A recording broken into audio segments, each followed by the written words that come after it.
Welcome everybody to a huge edition of the dos&d show, and in just a moment's time, we're about to welcome on the man you came to see, the one, the only, the bristler, Brian Taylor, here on the dos&d show in just a second. But before we do, if you are a regular viewer or listener of the show, you're probably wondering, what the hell am I doing here so early? I'll tell you what, that is a very good question. So, less than 24 hours from the time we hit record with Brian, we actually got the call up to come and do the show. And when BT calls, you move heaven and earth to make that happen, and that's exactly what we did. But because of the short notice, we couldn't actually do it in our normal studio with our normal team that makes the production so high quality. We actually did it in BT's house on his kitchen table. He was gracious enough to have us. But because of that, in the editing process, we noticed that the cameras probably just wasn't up to our normal production standard. And for that, we want to apologise. About halfway through, you'll see a bit of a difference, which we find very frustrating. But we just wanted to put that out there. Apologise if you are a regular, because it is quite annoying. And if you are new, please don't hold that against us. It is just a once-off. Next week, we'll be back in the studio. And while you're here, hit that subscribe button. And go and have a look at the other episodes with Sam Newman, Razor Ray, Abby Holmes, Mark Howard. There's heaps of them. Go and have a look. But without further ado, let's get into it. Here he is, BT, Brian Taylor. Let's get into it.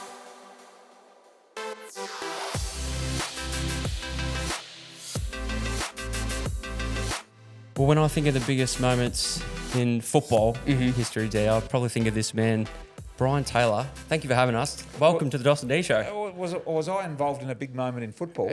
I'd say there's plenty. We were talking this morning. We said there's no man has dominated the last 30 years, we believe, in the football space, and your good self. So we're very excited to chat. Triple M, thanks for having me. Channel 7. We can't wait, Brian. And I think that's where we wanted to start. We wanted to talk about the Channel 7 Brian versus the Triple M Brian and the difference, because for those that might not be in the know, we like we said to you, we chatted to Howie a couple of weeks ago, and he said people play characters. So can you explain your roles on those various platforms? I guess I'm not playing a character, but the two mediums are different. Radio from TV. One's visual, one's audio. Obvious. Secondly, one is for very young people. One is for middle to older people. So they're two different audiences. So there's a lot that's different about them. And I guess if I were to call footy at 7 on 7 the same way that I did on Triple M, I don't reckon I'd have a job. It just requires you to be far more broad in your delivery to people. So in other words, on 7, a 4-year-old kid is watching, and so is my 98-year-old grandmother, right? So that's the broad spectrum of people that you're broadcasting to. Therefore, the broadcast has to be delivered in a way that everyone can understand what you're on about. Now, if we did that on Triple M and my 98-year-old grandmother, who I don't have one, but if I had one, she wouldn't have a clue what I'm talking about, neither would the 4-year-old boy and all those in between. So maybe just guys your age would understand what Triple M is. Yeah, is there one that, I know it's probably, there won't be an answer, but do you like one more than the other? Not really. Yeah. I think the radio is good because it's a longer period of time that you're on air. So you get a more room to manoeuvre and talk and be yourself. Whereas on TV, it's so timed to the second. Everything is accounted for. You know, you come with this 30-page rundown on a Friday night, and every minute is already accounted for before you even try and put in the unexpecteds of the night. So it's very tight, very restrictive, and there are so many talking heads on a TV coverage as well. You're trying to fit it. You know, on a Friday night football coverage, I think there'd be 7 or 8 people that need to get on and talk about stuff from whatever position they're coming. So, yeah.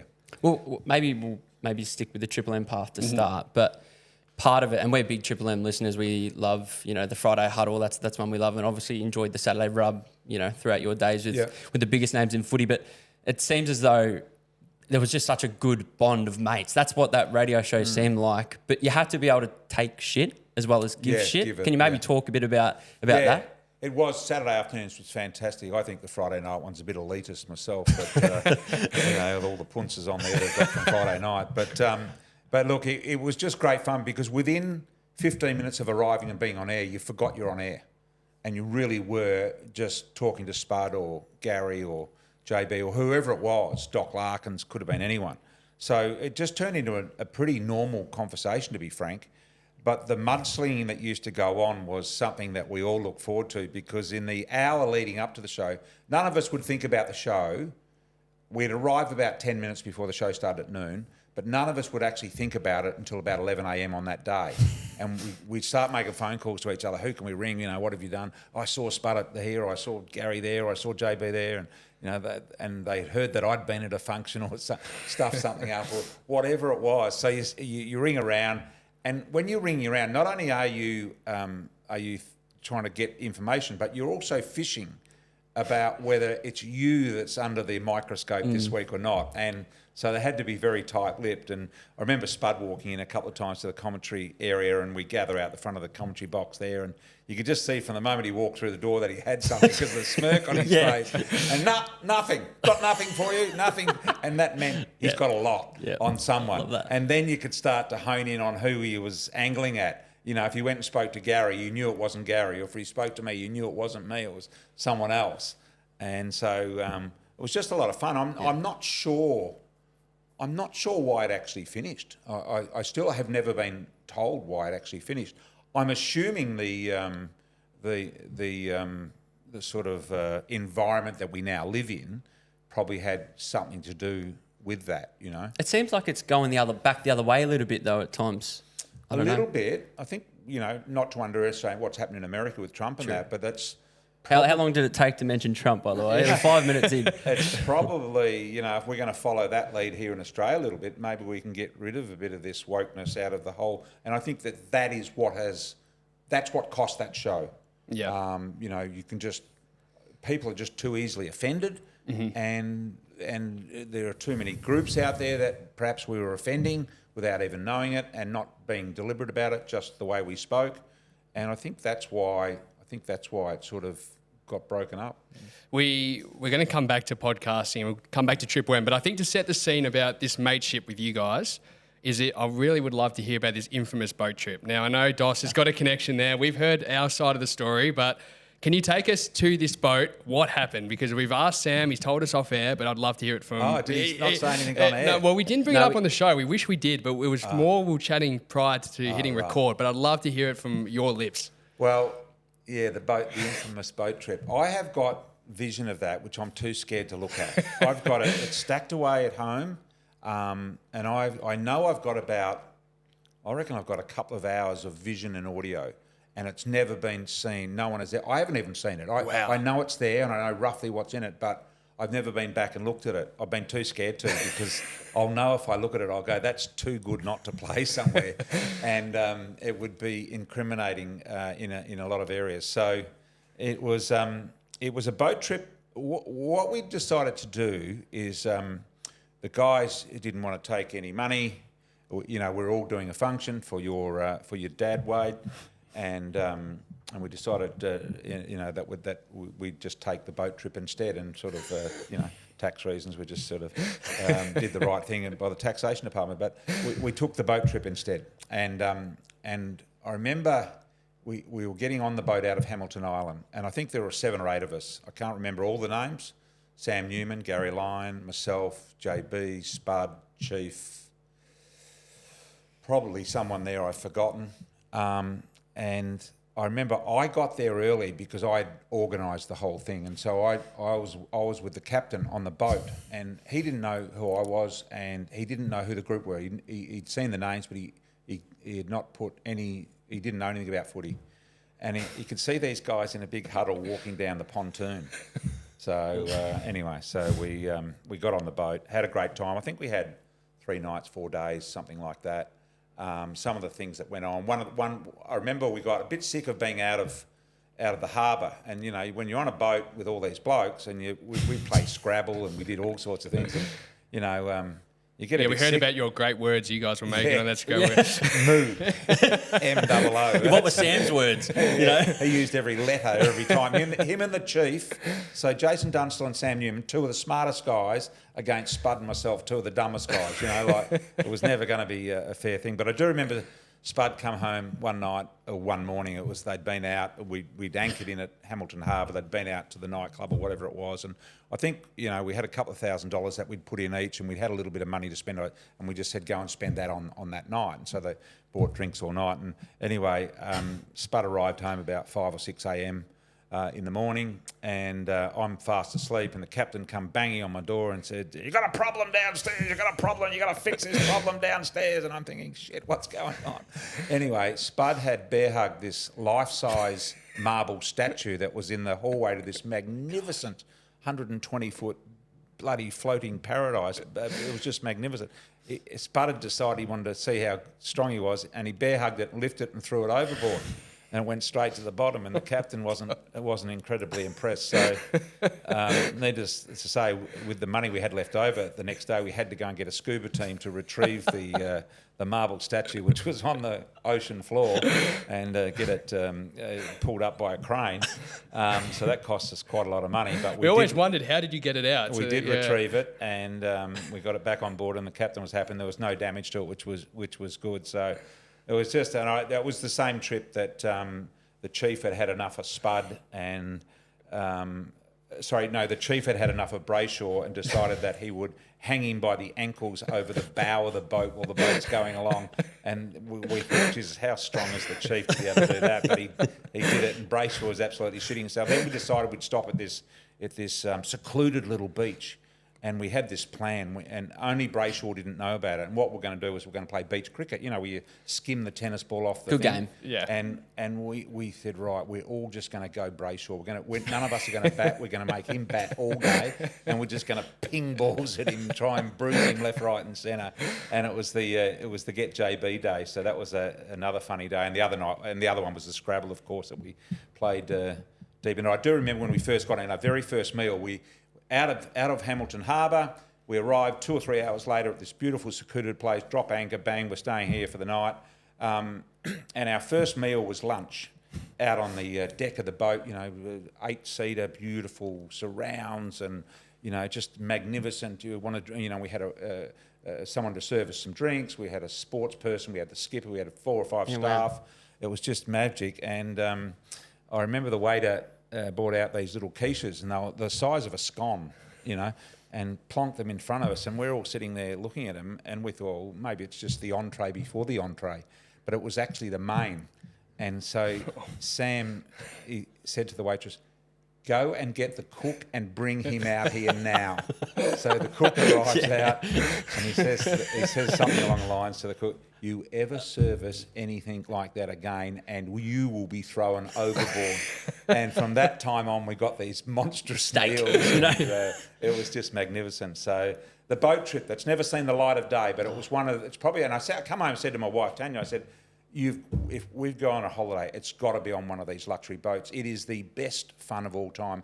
Would never have done it if we didn't have the capability to do it with those guys, but it was just a lot of fun. Reminds me of the show, I don't know if you've watched it, Brian, but Below Deck. Yes, I have. It just sounds like that. It just sounds exactly like that. It did have quite a bit of that about it, but it was just the 7 or 8 guys, and it was a little bit weird. Some of the stuff we talked about and that, it was just... Sam was an entertainment. He was the entertainer.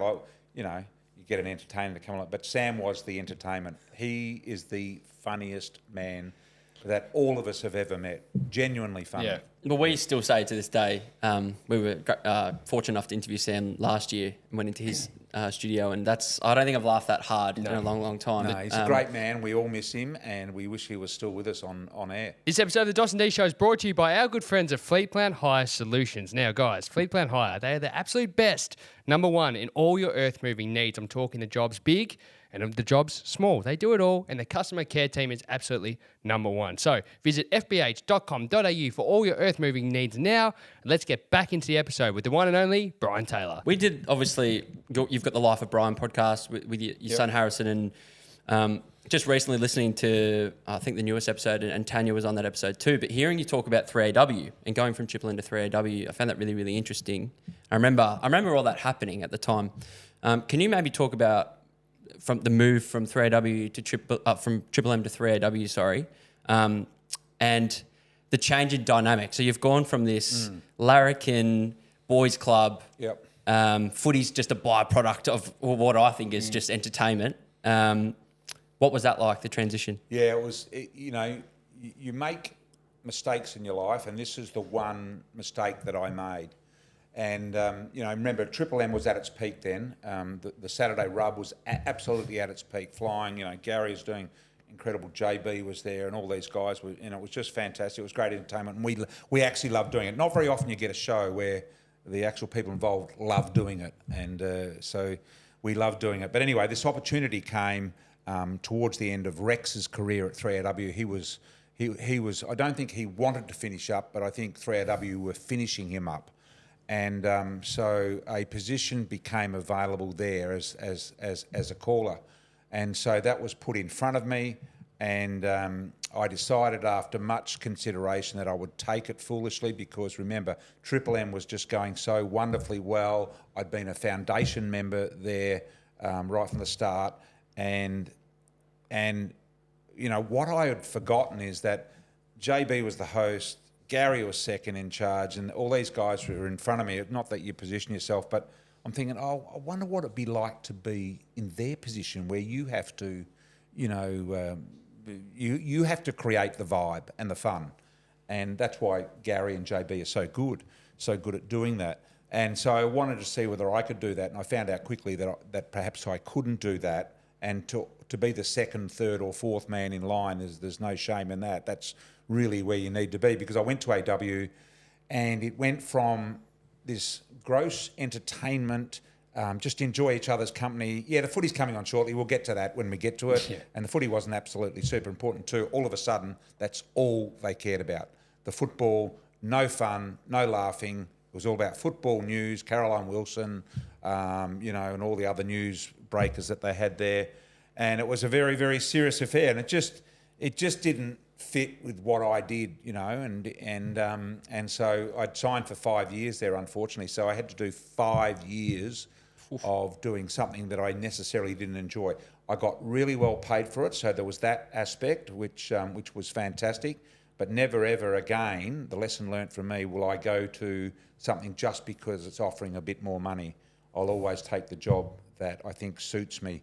That's what I learnt out of that whole thing. And the AW experience was great to learn another side of it and how it's done, and but really, really, really boring. And I remember the Bulldogs. I was at a game where the Bulldogs, instead of giving out footballs after the game, they gave out tea towels. I think I got one year actually. To their supporters. Well, AW are like that. They're pretty bloody boring. And so that's what it was like, and it was a mistake that I made. No one else made it. I made it, and fortunately, I was able to get back at Triple M and continue on. What does it do in that time period for relationships? Because still on a Saturday, I imagine you're still walking the same hallways, you're next door to each other. How do you go about, when you come back to Triple M, mending those relationships? Well, maybe not mending them, but what's it like? You're literally separated by a pane of glass. They're actually watching each other work. Yeah. And I could see them pointing at me and saying, we're talking about you and we're having fun and you're not. And you're talking to Carolyn about some story that's breaking. We're talking about Donald Trump here. Yeah. And we're, so I could see them having that fun. And you're right, it doesn't break relationships, but it strains the relationships. Mm-hmm. And there's no doubt that the relationship with all of those guys, because you've got to be loyal to the person you're working for and give your absolute best, which I did at AW, that in that environment, that it does become slightly abrasive. And although they're saying these things and they say that we don't mean them, they really have a degree of hurt about them in both directions. So it was difficult coming back to get on the horse again and to rebuild those relationships that were slightly fractured. And I've got to say, it's probably never been the same since, because the whole radio world had moved on and show moved on, and Triple M went in a different direction. Going back probably to the start, you were kind of ahead of your time in terms of like a media perspective. Obviously 3UZ, and interviewing, some of the biggest names, not just, nationally, but internationally. Yep. And when, today we were laughing before, every man and their dog has a podcast now. It's easy, it's accessible, we can all do it. You were kind of starting that before anyone else really was. In terms of learning your craft early days, what were the biggest mistakes you were kind of made early on when you were just beginning with 3UZ? Yeah, I think 3Z days were great because they really were practice. They were, you know, it was such a great radio. You were thrown in to be the MC of your show, and in my case, you know, almost had to produce it as well because they didn't really have producers for late night and super early morning until a friend of mine, Matty Weiss, who has done great things in that space as well over the years, arrived and helped me out and helped me get some of those great names. But just the learning the basics there. I can remember we were doing, you know, there were actual tape machines recording the interviews that we were pre-recording at the time. They weren't on sticks or any of that nature. They're actually on tapes. And if you didn't like something in the interview, you actually had to get the scissors out and cut the piece of tape, join it back together, and away you go. That's how you edited things. You didn't delete. You cut physically the tape out.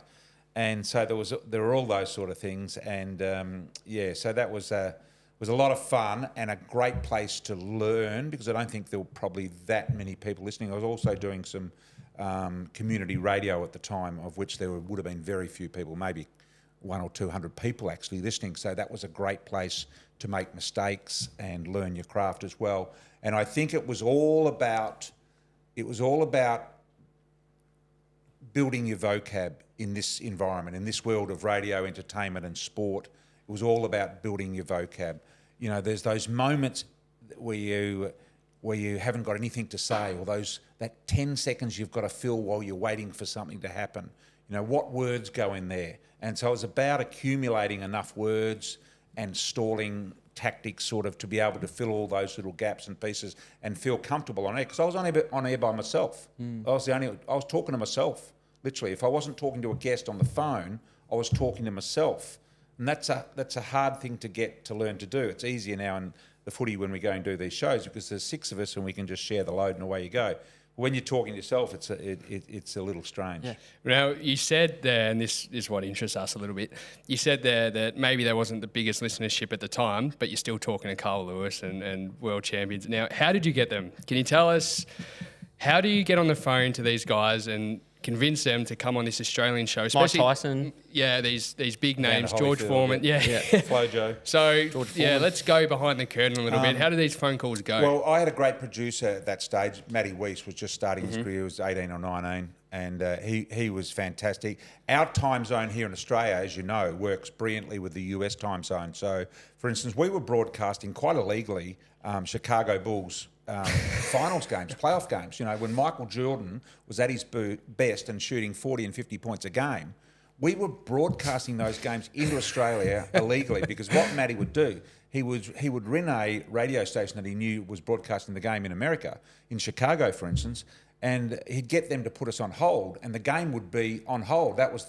message was the game that was being broadcast. Right. And he'd say, "Look, can you put us on hold for a couple of hours?" And so, you know, we would then put that to air, and the game, you know, was highly illegal, and we probably shouldn't have done it. But so we were, you know, all of a sudden Michael Jordan, you know, wasn't even on TV at that stage in Australia.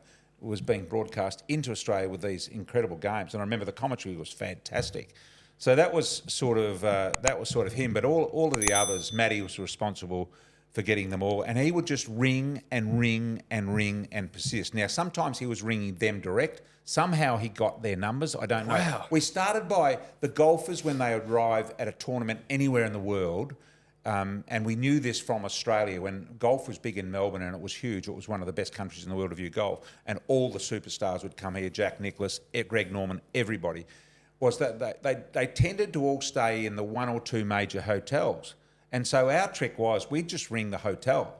You know, if it was the Hyatt, we'd ring the Hyatt and say, "Can put me through to Greg Norman's room, please." And sometimes the person on the switchboard would put you through to Greg Norman's room. Wow. Sometimes it wouldn't work and they'd have it protected, but most of the times they didn't have managers that were that aware, and you would get put through to these rooms.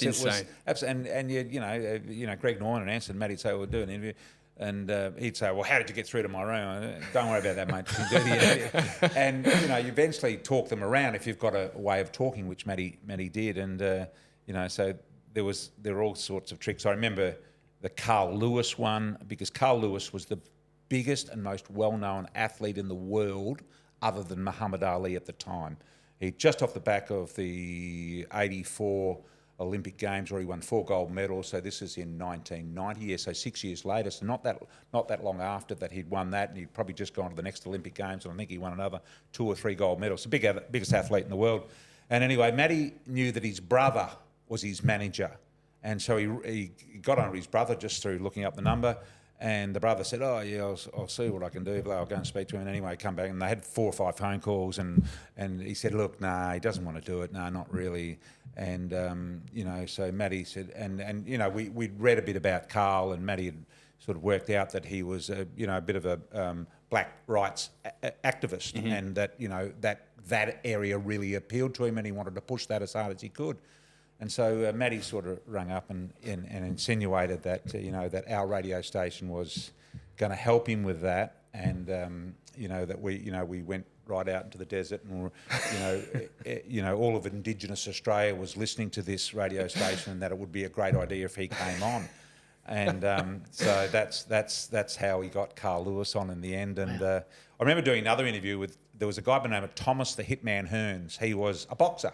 He was a bloody good boxer. He was probably one of the best boxers in the world. In fact, I would say in his time, he was probably the most feared boxer in the world because he was so quick and so sharp. Boxers didn't like boxing him. He was an incredible boxer. But he'd lost a few fights. He'd won many. He was a world champion.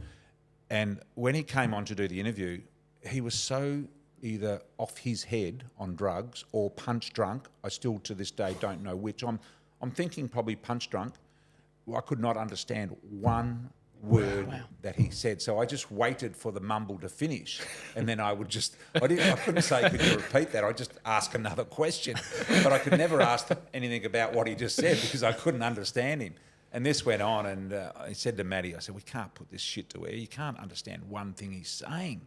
Anyway, we put it to air, and it's just people made up their own mind, I guess, in the end. But it was interesting. It sounds like access is more gettable in the States. More gettable than you can imagine.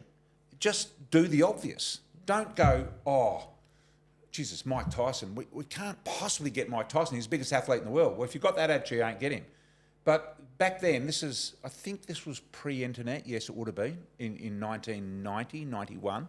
Would have been pre-internet, I think. It was about ringing up directories. Mike Tyson lives in Nevada. What's his number? That's how you used to get someone's phone number. In Australia, you'd ring, what was the number? I can't remember, 013 or something. You ring it and they give you the number of the person that lived in, Young Street in Fitzroy. That's what happened. So it was easier than you thought. And if you knew where they were fighting or staying or playing golf or basketball and you knew which city they were in, that narrowed it down, because in Melbourne, in the halcyon days, there are probably only 2 or 3 hotels they would have stayed at. So it's 2 or 3 phone calls, and you're onto it. And if you can't do that, look up their management. And these guys are much more accessible than you could possibly ever imagine. Well, it's funny. So talking about phone calls as well, and the Triple M rub kind of style. So a little birdie had a word to us prior to this and just asked us to ask you a question about, I think it was grand final day, I don't know the exact year, we're probably talking 20 years ago, an outside broadcast outside the MCG, and there was a certain suitcase or briefcase, aluminium briefcase, that you had collected that morning from the Weekday. Brian's starting to smile, and you were asked... I'm not smiling because I don't know what you're going to ask me, but... do you have any idea what I'm talking about? It's been a much puffed up story. Okay. Well, maybe we can help us with the truth then. So apparently there was an aluminium briefcase that was handed to somebody that was asked to look after this with your life. There wasn't aluminium in the world then. Look after this suitcase with your life, and trust me. And then at one stage throughout the grand final day, it appeared that it might have gone missing, and you were incredibly concerned to the point of the colour in your face was drained. That's what the birdie told us. I'm happy to be this story proven. has got way out of control. But look, it was grand final day, and we're doing the outside broadcast in a marquee. So we've got that part right. That's good. Yeah. Pretty rough environment. There was no aluminium broadcast Briefcase. But it didn't go missing to my knowledge. But this sounds like a JB thing. But Anyway, yes, there had been some reward for functions that had been achieved and finished, and there was a substantial amount, and you know, it was there. It's a busy day. It was a busy day, and Yeah. you know, it was payday. But that's about all I can say. Fair enough. I don't think it ever went missing. JB or someone might have put it on a bench or something, but yeah, no, that's a story that's got Been embellished a bit. ballooned and heavily embellished. What is that whole grand final period like for you? Because, like, from my perspective, growing up in the events industry, getting some understanding of the busyness of it. My dad in the events, but you guys, you know, as MCs, and then getting off to the game and the finals, obviously prior to that. But what's grand final week like as an MC, as the leader of the pack on 7? What's all that like? It's crazy. It's you need to be really organised. I have a paper diary that I write everything down in on the days, times, what's expected, what role am I playing at whatever venue it is, or for whoever, who else is performing at that venue, who am I working with, or as much information you can get. But it's a crazy, crazy week. Probably even more so 20 years ago. You know, it just seemed to be that Monday, Tuesday, Wednesday, you'd expect functions on Thursday, Friday, but Monday, Tuesday, Wednesday, you know, there's probably not as much now, but there were literally breakfast, lunch and dinner. If you, as an MC in those days, if you wanted to do breakfast, lunch and dinner as a host, there were plenty of opportunities to do all three in the one day if you wanted. There were so many functions going on, and there were so many people that were needed, and there were so few that could do it. You know, there were so few. Now, because you guys have become so much more savvy in this world of media, there are so many more people that can, you know, perform these duties, and probably it feels like there's not as much around in terms of events, but we all know that Melbourne is the event capital of the world. I'm assuming that there are just so many other people doing them, and that's why it feels there's not as many, because you know, you're sharing the sort of load around. But it is a crazy week. I won't say that it's timed to the minute, but breakfast, lunch and dinner, you know, suits, organisation, getting to and from, what are you going to say when you get there? Who's the crowd? Am I on a panel, or am I the person hosting the panel? What am I doing? What's my role? And so you think about all those things, and you know, I've just done that function. I can't say the same thing at the next one. You just got to be, you know, a little bit careful. So trying to find angles to talk about and that sort of thing, and not being naturally funny. Like Sam Newman could walk into any of these, and so could James Brayshaw, and be incredibly entertaining at all of them because he's just funny. Well, I'm not like that. I'm a little bit more manufactured than other people, and I need to do a little bit more homework than other people. That's why I prefer to be the host, because there's no pressure on the host to perform. All the host does is introduce the guests for the day, and it's the guests that provide the entertainment. So I guess the easiest job on the day is being the host. Grand final day, I would say every 10-minute block, maybe even 5-minute block, is accounted for on the day from 8 o'clock in the morning through until 6. Every 10-minute block is actually accounted for. You know where you are at any given time. There's, I guess, if I looked at little tiny commitments, I'm not talking about paid commitments, I'm just talking about, you know, you've got to be here for clothes, there for makeup, there to meet the boss, there for the production meeting, there to go and meet the people that sponsor the footy in Toyota, over to the Triple M thing to be on there for 10 or 15. So all of these people, you know, it requires incredible organisation, and it is simply the busiest day. But once you get there, you physically do not stop, and every minute is accounted for on grand final day for all of our team, not just me, but for all of the Channel 7 team, they would be the same. It may be grand final day, but I'm interested to know, when was the last time you actually felt nervous sitting in the commentary box prior to a game? Yeah, that's a bloody good question. Always a little, I wouldn't say nervous when doing a grand final, but just a little edgy, I would say you would be. But certainly, I think if you've done your homework and you're organised and you're set up, I have a very strategic way that I set my desk up, and it's the same, pens in the same spot, phones in the same spot, information is written in the same coloured texter with highlights in different coloured textures, and the reason for that is so that I know what the colour means. I might know what it says, but I know what the colour means.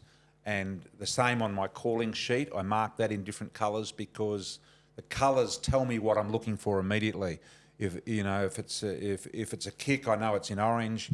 If it's a fact about his dad, I know it's in black. So there's all these things that I do. So the actual preparation of your desk area for me is absolutely vitally important. Whereas I'll be sitting next to JB's pretty much like me as well, but someone like Hodgie he barely walks in with a pen, and Richo he walks in with an open. But there's no right and wrong way. Everyone does it differently, and everyone is good. And this is just our team, but this is happening in multiple teams through all those radio boxes, and everyone is different. So it just says to me that in commentary there's no right and wrong way to achieve what you're trying to achieve. Everyone does it differently, and that's a good thing. That gives us all choice.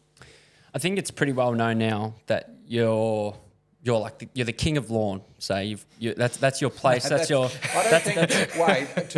With the greatest, I don't think that is well known.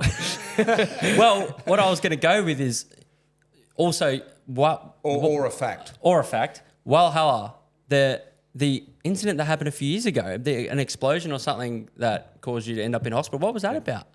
Well, it was an explosion. No, tell us in more detail. I was up there. Walhalla's a very small town, 15 people, not much happening there. Very small little town.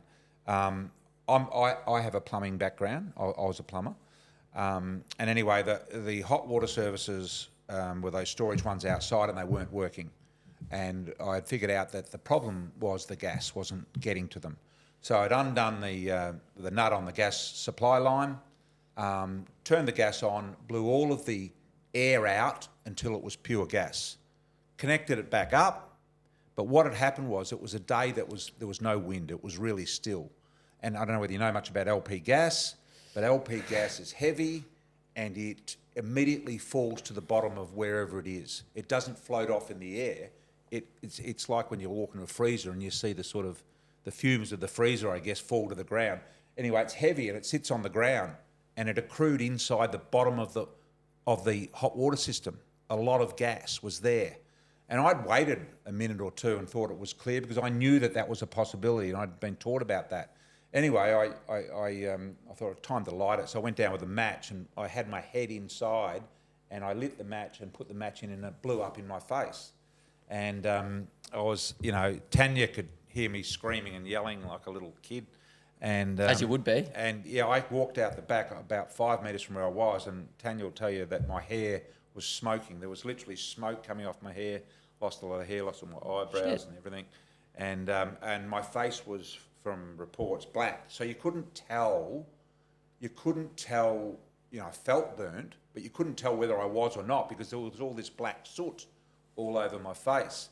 So I think Tanya just went and got a towel, and someone else called the ambulance. And strangely enough, for a place in Walhalla, which is 30 minutes from Moe, 30 minutes from Traralgon, the two closest larger towns, bloody ambulance was there within about, it felt like 10 minutes. Wow. Could have been longer, could have been 20, I don't know. But and then they tried to land the helicopter because what happens is when you get burnt, the worry is not so much the burns on your face or wherever you get burnt. That is a factor, but not of immediate consequence. It's whether you've been able to bring any of that into your lungs, and that's where it becomes life-threatening. So they don't treat stuff like this lightly. I felt that I was okay, but I wasn't sure that I was okay. And so they say, right, we're going to send you to Prince Alfred or Alfred Hospital in St Kilda there. So that meant a helicopter, which, when you start getting helicopters, people find out about it. And, couldn't land it in Walhalla because the thing was wet and they couldn't land there because of the suction on the helicopter. So they had to go to a nearby little town called Rawson, landed on the footy oval. By that time, there were 3 cop cars and 2 ambulances there. And I'm thinking, there's just one person injured here. It's not like there's been a multiple. And so it felt like, this is not going to be good. This is going to get out. And I arrived, the helicopter ride was great. And I remember off the helicopter into ICU, and there's about 20 people. I remember vividly about 20 people standing around your bed. And, while they sum you up, and whoever the head guy, the ambo, hands over, blah, blah, blah, blah, blah. You've all seen it on TV. And then they say, right, there's a guy here with a camera. He's going to stick it down. I think down my nose or my mouth, I can't remember. Going to stick it down there into your lungs, and we're going to have a look, because that's the major concern, that you're burnt inside your lungs. Anyway, stuck the camera down inside, and he pulled it out, and within seconds he mumbled some words to all of the people that know what the words mean. I don't know. And 20 people left the bed. They all just walked off like I didn't even exist. Yeah. And that was because, there was no burns inside the lungs, so therefore there was no problem, and the soot had washed off, and there were no physical burns either. And within 20 minutes, let's say an hour to be fair. Within an hour of getting off the helicopter and being in ICU, I was down in the Alfred coffee shop having a latte within 1 hour. After getting a chopper. After getting a chopper out. Well, we heard the rumour was that some people thought you actually passed away. Yeah, well, I don't know. There were a couple of news crews and I sort of watched a little bit thinking, oh, fuck, you're kidding. Nothing. How do I get out with this one? There's actually nothing wrong with me. But it could have been a lot worse and severe. So I get that something like that can normally do a bit of damage, but I was bloody lucky. Mm.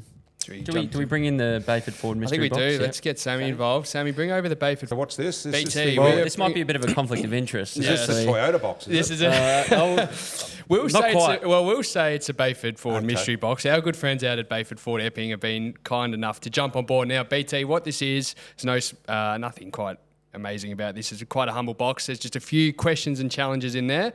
All you have to do is pick one out and answer that. For our good friends at Bayford Ford Epping and DOS, it is the greatest experience, isn't it, when you're looking for a car? It's perfect. All right. What's the biggest My handwriting could come in. tight-ass moment you've ever encountered? You or a friend, the biggest tight-ass moment. Well, I encounter not one of these, but multiple. Almost daily I encounter these sort of people. Okay. Tanya's pointing. Your son's laughing in the background. Someone's Tanya getting pointed. and Harrison, my son, he is this person. He is the biggest tight ass there is. No, but there are some friends that need a bit of a hammering here as well. There's, Mick Turner, who's a great mate of mine down at Geelong, and Ricky Barham, all these guys played in the 70s and 80s.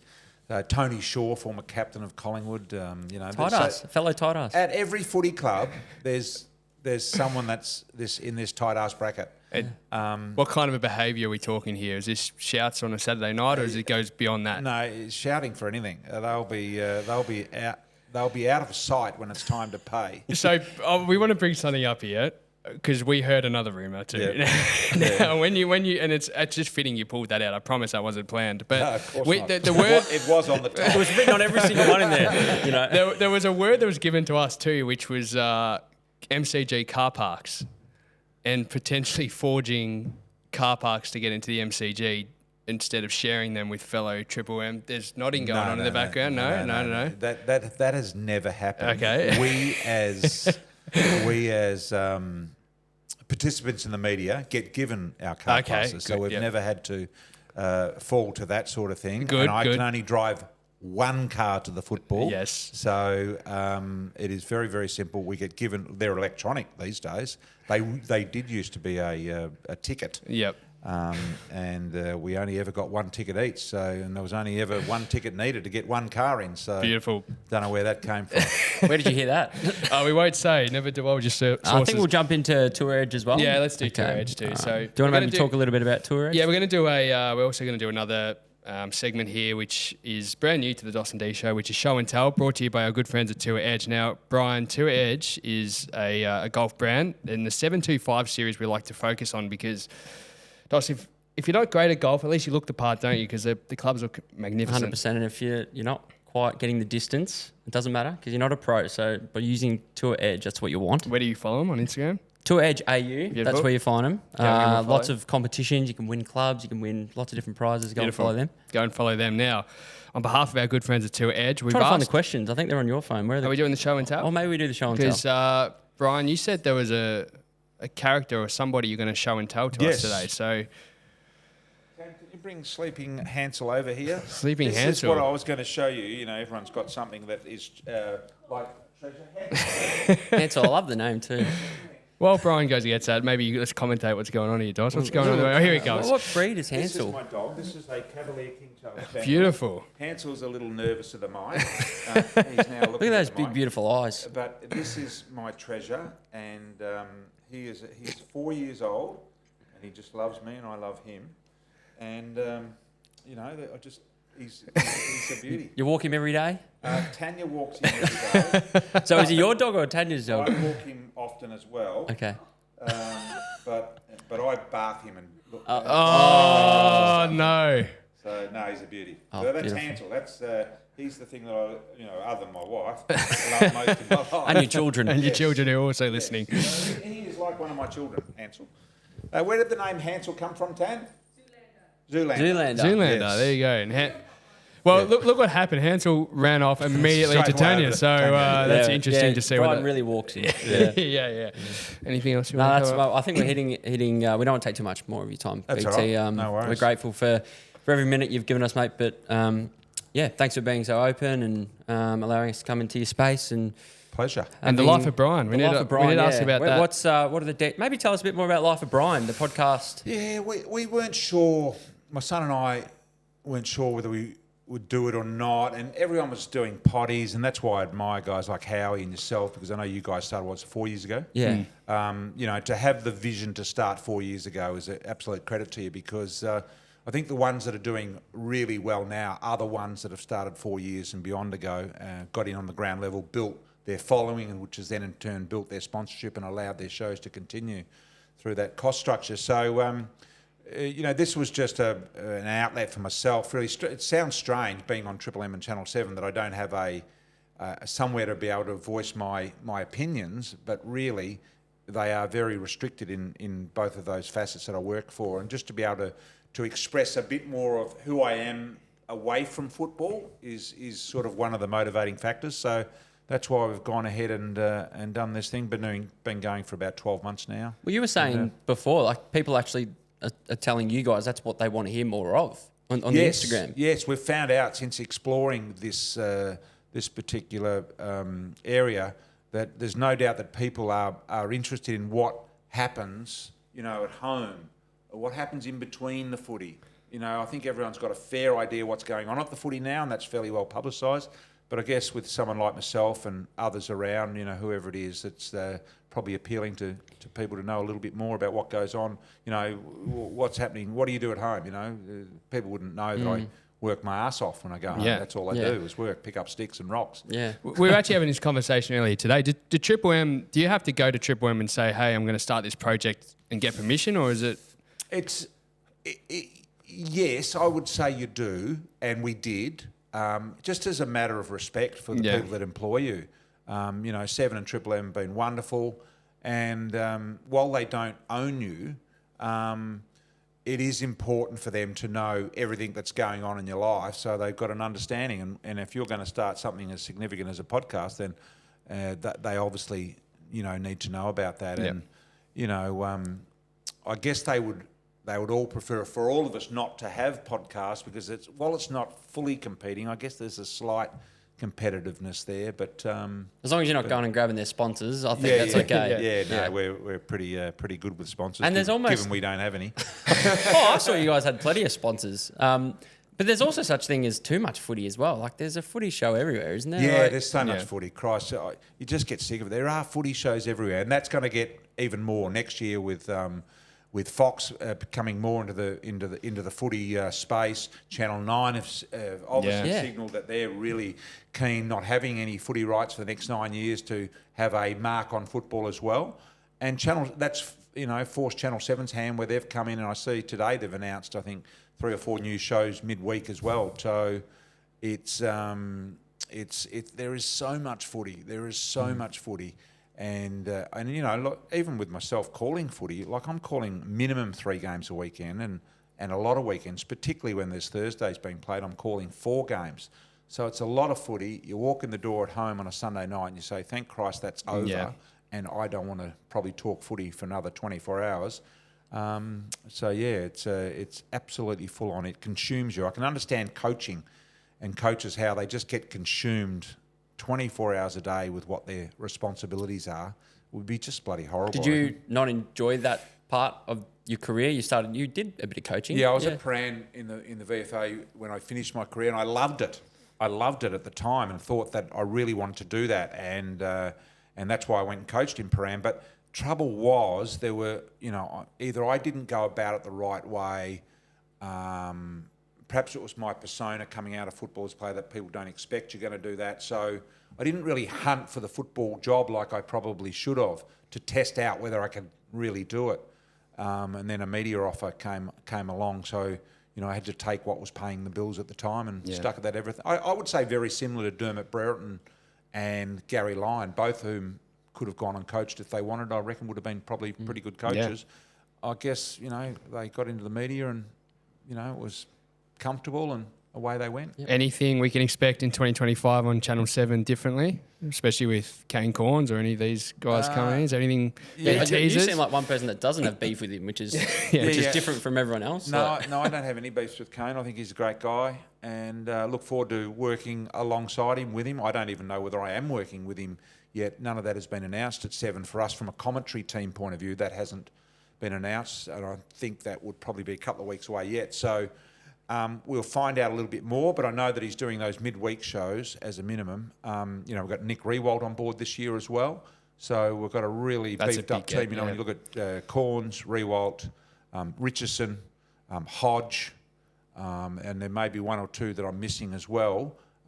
It's a pretty good team. Hamish back from back from overseas this year and back calling footy as well on 7. So that'll be good. Al Nicholson, who's one of the he's good, genuine up and comers, and is doing a great job both in cricket and football. Well, guys, if you haven't already, go and check out Life of Brian, the podcast as well, and on Instagram as well. And on Instagram too. Yeah, they're killing it over there. So BT, thanks again, mate. And what about just quickly? We've got to give the goodies out. Sammy, can you just bring we got presents for, and then we'll. So we just got the dos&d goodie bag for you, BT, just for joining us on the show, courtesy of our wonderful sponsors. So part of this show, everybody would have heard about FPH. We've talked about Bayford, and we've talked about Two Edge. Must be a car then. So there's the keys are in there. So there's some gifts in there. There's also Musashi, and there's Milkman as well. So thank you very much. And there's some stuff there for Harrison and Tanya as well. I'm sure they'll dig into some of that stuff later. Much appreciated. Very happy, and you guys are going great. So well done. Thanks, BT. Thank you.